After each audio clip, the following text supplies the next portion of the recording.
Welcome back to the deep dive. We're here to sift through the sources and find the core story. Today, we're tackling something huge, the end of the Ottoman Caliphate back in 1924. It feels like one of those massive historical shifts that maybe doesn't get talked about enough. Our mission, really, is to get our heads around how this 6th-century-old institution, the spiritual heart for so many Muslims, just sort of vanished, almost overnight, it seems. And we need to look at the aftershocks, right?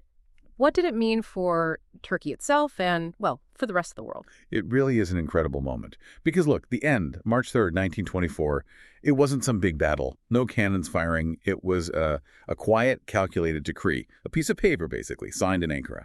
And that single act really marks this pivot point, doesn't it? Away from empire, away from that idea of unified religious rule, and bang into the age of the modern nation-state. Secular, defined borders. Okay, let's unpack this then. Before we get into the how it ended, we need to really understand what it was. What exactly was this Ottoman Caliphate? Why was its disappearance such a massive shock? It sounds like more than just, a king losing his throne. Oh, much more. It was this unique concentration of authority. Yeah. You see, the leader of the Ottoman Empire, the Sultan, he was also the caliph. So it wasn't two separate jobs held by different people. It was one person, dual roles. And that was incredibly powerful, historically speaking. Right. So the Sultan part is the day-to-day ruler, the guy managing armies, land, taxes, that sort of thing. Why? Across this enormous empire, right? Europe, Africa, Asia. Exactly. That's the temporal power, the political reality, which, let's be honest, by the early 20th century was crumbling pretty badly. Yeah. But then there's the other role, the caliph. That's the spiritual authority. In theory, it meant he was the successor to the Prophet Muhammad's political leadership. So even when the Ottoman military was, frankly, losing ground, the Sultan, as caliph, was still seen as this symbolic head, this spiritual guidepost for Muslims pretty much everywhere. Morocco, India, Southeast Asia. That's huge symbolic weight. But, I mean, if the political side was falling apart, did people still take that spiritual authority seriously? Was that soft power still working? It was, yes, but it was becoming increasingly fragile. You know the phrase they used back then? The sick man of Europe? Yeah, I've heard that. Well, that wasn't just about politics or military weakness. It was a crisis of legitimacy. If your political state, your empire, is visibly weak, losing wars, owing money to everyone, it inevitably starts to undermine the spiritual role attached to it, right? A core part of being caliph was protecting Muslims worldwide. And the sultans, well, they increasingly couldn't do that effectively. And then World War I happened. That was the final nail in the coffin, wasn't it? Absolutely. That decision to side with Germany and the Central Powers, fatal. The defeat was catastrophic. It didn't just weaken the empire, it led to its complete dissolution. The Allies literally carved up the remaining land, so that temporal power base, shattered, gone. And what's really fascinating here is how that political collapse left the spiritual role, the caliphate, totally exposed. The empire was gone. So this ancient spiritual office was just floating there, a vulnerable symbol of the past, right, when someone was looking to build a very different future. Right. And that someone was Mustafa Kemal, later known as Atatürk. He steps out of the chaos of the war, this huge national hero, but his goal isn't to save the old empire. It's to build something entirely new. Exactly. His rise was incredibly fast. He was a genuinely brilliant General Gallipoli. People trusted him, but his vision was radical for the time. He believed Turkey couldn't survive, let alone thrive, unless it made a clean, total break with its imperial past. No more multi-ethnic empire tied together by religion. He wanted a single, modern, secular Turkish nation-state, driven by reason and progress, as he saw it. Which meant taking apart the old system piece by piece. Methodically. You mentioned 2 steps. Yes, very deliberate. Right. Step 1 came in 1922. That's when they abolished the Sultanate itself. The last Sultan, Mehmed VI, was sent into exile. Poof. The political dynasty, the actual ruling power, was gone. The new government was firmly in Ankara, not the old imperial capital, Istanbul. Okay, but hang on. If the Sultan was gone, what happened to the Caliph's title? Didn't you say they were linked? Ah, yes, that's the tricky part. They separated them. When they exiled Mehmed VI, the title of Caliph passed to his cousin, Abdülmecid II. But Abdülmecid II was given no political power. He was caliph in name only, a purely spiritual figurehead, supposedly. The temporal authority was gone. So they tried to keep the spiritual symbol but ditched the political power. That seems to have been the initial idea. Isolate the religious role, make it politically harmless, but, well, it created this unstable situation. Okay, here's where it gets really interesting for me. Why wasn't that enough for Atatürk? If Abdülmecid had no army, no political clout, why go after him just 2 years later? Why was even a symbolic caliph seen as such a threat? That's the core question, isn't it? Because from Ataturk's perspective, even a purely symbolic caliphate was a fundamental problem for the new republic. Sure, he called it an anachronism, a relic. But more than that, it was still a potent symbol of the old order. He worried it could become a rallying point, for conservatives, for anyone unhappy with the rapid secular changes he was pushing through. He saw the caliph, even powerless, as a potential alternative source of loyalty, maybe even something foreign powers could try to manipulate, or a source of internal division. It represented a tie to the past he wanted to sever completely. And it wasn't just his internal worries. You mentioned the global Muslim community was watching this closely. Desperately invested. Yes, the sources show significant pushback. Delegations, letters pleading with Ataturk and the Ankara government not to abolish it, especially from British India.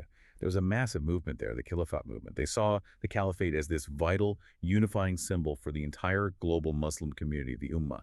Losing it felt like losing a core part of their identity. A profound blow. So how did Ataturk justify ignoring all that international pressure? What was his argument? His public stance was pretty clear. The caliphate, by its very nature, contradicted the core principles of the new republic. National sovereignty, separation of religion and state. He wasn't trying to be the leader of Muslims worldwide. His focus was laser sharp. Build a modern Turkish nation for Turks. The caliphate represented a kind of global allegiance, a supranational identity that just didn't fit with the nation-state model he was building. It had to go. Which brings us right back to that date, March 3rd, 1924, the final act. The final act. The Grand National Assembly in Ankara, remember, this is the new Republican legislation, not the old imperial court. They passed the law. It didn't just abolish the office of caliph, it abolished associated religious ministries, shut down religious schools, a whole sweep. And then the most dramatic part, the immediate banishment of Abdülmecid II, the last caliph, and his entire family. Out. Gone. You described it earlier as a legislative guillotine. That banishment, it sounds pretty harsh. How did it actually go down? It was designed to be swift and final. Ruthless, really, to prevent any chance of public outcry or resistance. Sources describe Abdülmecid and his family being woken up, given just a few hours' notice. Packed the essentials. Cars waiting. Driven straight to the border under guard and basically pushed out of the country in the middle of the night. No ceremony, no dignity, just an abrupt, total severance. Wow. So the moment those cars crossed the border, that was it. 6 centuries of history over. The fallout must have been immediate. Yeah. Let's talk about inside Turkey first. What did this enable?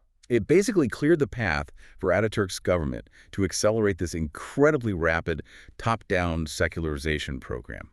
And when we say rapid, we mean rapid. This wasn't gentle evolution. It was like social surgery, designed to fundamentally remake Turkish society and cut ties with the Ottoman Islamic past, whether people liked it or not. Like abolishing their religious courts, the Sharia courts. Exactly. Gone. Replaced completely by new civil, criminal, and commercial codes based heavily on European models, particularly the Swiss civil code. Religious law just vanished from the legal system. And it went way beyond law, didn't it? Into culture. Everyday life. Oh, absolutely. Deeply cultural. Think about the fez, the traditional Ottoman hat. Right. Banned, outlawed, Yeah. replaced by the Western-style hat or cap.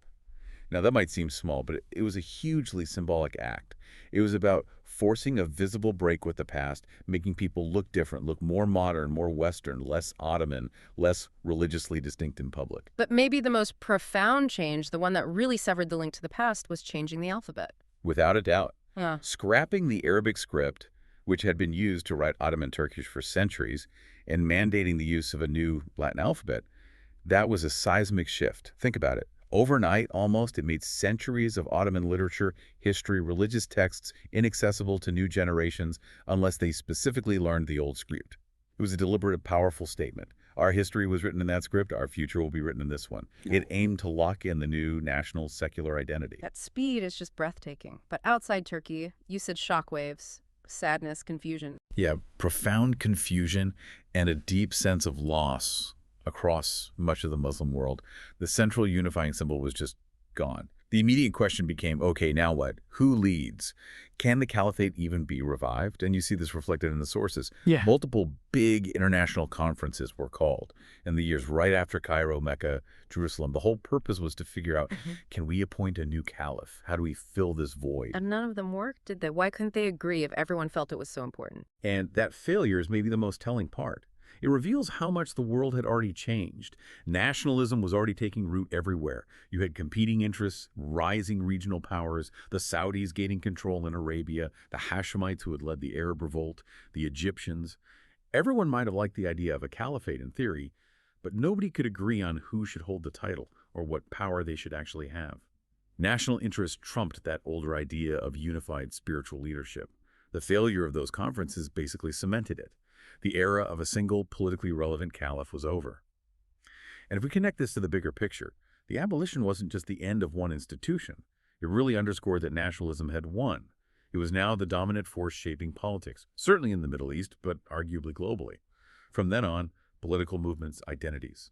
They'd all be framed primarily in relation to the nation-state, not some overarching religious authority. So summing it up, what does this all mean? It feels like this event was the absolute turning point for how Islam and state power interacted. It demonstrated, maybe for the first time in such a dramatic way, that a modern secular republic was a possible, even viable path for a major Muslim-majority country. A monumental break with centuries of tradition, absolutely. And look, the legacy is complex, still debated today. For many, Ataturk is the ultimate visionary. He rescued his nation, dragged it into the modern world, cut away the dead weight of a dying empire. A liberator. But for others, the feeling is very different, isn't it? Completely. For others, he's the figure who used state power to forcibly rip away a core part of Turkish and broader Islamic identity. That the speed and, frankly, ruthlessness of the changes caused deep alienation, a cultural wound that maybe hasn't fully healed. Right. But whichever way you look at it, the outcome is undeniable. The facts are the facts. March 3rd, 1924. A 600-year-old institution, a guidepost for millions, maybe billions over time, was dismantled. And the age of the nation-state, secular or otherwise, had arrived with force, no question. So the caliphate was abolished, leaving this void, this vacuum, spiritually, politically, that later generations, different movements have tried to fill in various ways ever since. Here's something to think about. If Ataturk and his supporters saw abolishing the caliphate as essential for liberation, for moving forward, what kind of challenges does the memory of that powerful, unifying global symbol still create for nation-states today, especially those trying to balance national identity with deeper historical or religious legacies? Thanks for joining us for this deep dive. We'll catch you next time.